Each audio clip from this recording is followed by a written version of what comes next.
Halo. Ini Suzuki no Jigoro. Piala Asia U23 telah berakhir.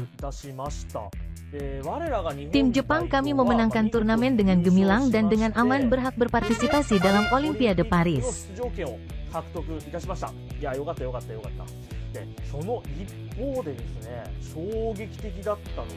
Sebaliknya, yang mengejutkan adalah peringkat kedua Uzbekistan dan peringkat 4 besar Indonesia.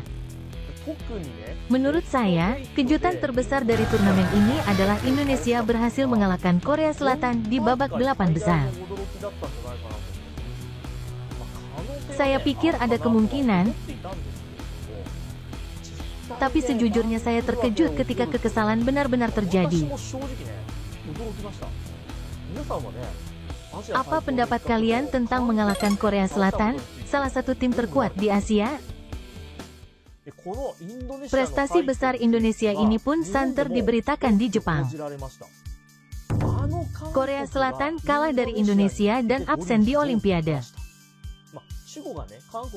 Meski subjeknya adalah Korea Selatan, namun nyatanya yang satu ini sempat membuat heboh para pecinta sepak bola Jepang.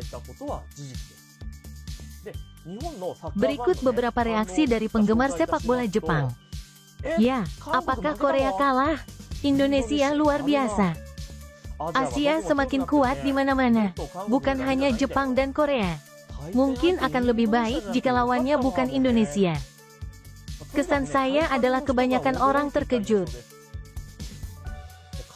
Ini adalah pertama kalinya dalam 40 tahun Korea Selatan gagal lolos ke Olimpiade. Nampaknya banyak kritik yang ditujukan kepada timnas U23 Korea Selatan. Adapun reaksi media Korea, kalah di kualifikasi Olimpiade karena pertahanan yang buruk dan permainan yang tidak disiplin. Upaya pertahanan yang buruk dan kurangnya disiplin terbukti merugikan. Kita bertanggung jawab atas diri kita sendiri. Pertandingan terburuk melawan tim yang lemah, meninggalkan noda. Sepertinya itu adalah hal yang buruk untuk dikatakan. Namun, bagaimana pendapat Anda mengenai persepsi bahwa mereka adalah petik terbalik tim lemah? Saya pikir karena persepsi seperti ini, saya akan kalah. Apakah Anda membicarakan sesuatu berdasarkan kesan Anda beberapa tahun yang lalu? Dan dalam sepak bola, bukan yang kuat yang menang, tapi pemenang yang menang. Kali ini Indonesia lebih kuat dari Korea. Itu kenyataan.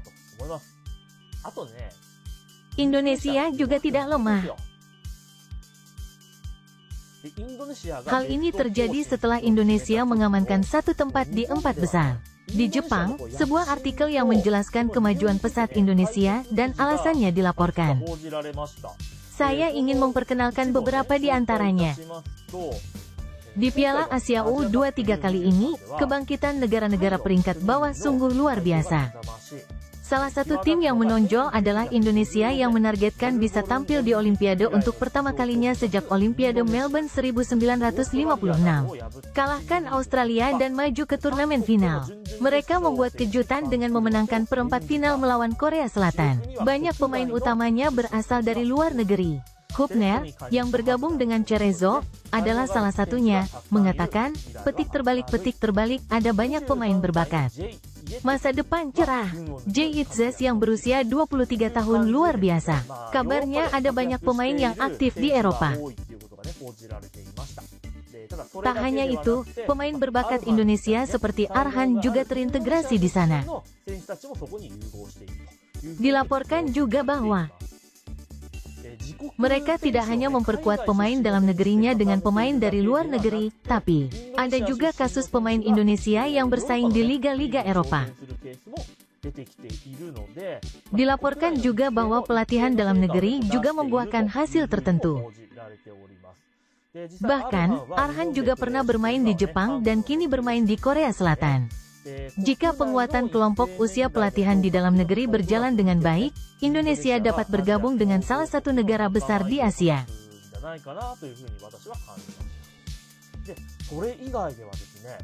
Selain itu, Inter juga ingin menambah kiper Emil Audero ke timnas Indonesia. Saya juga melihat artikel seperti Audero yang sudah bermain 166 kali di Serie A Italia bisa saja memberikan perubahan dramatis pada tim jika bergabung.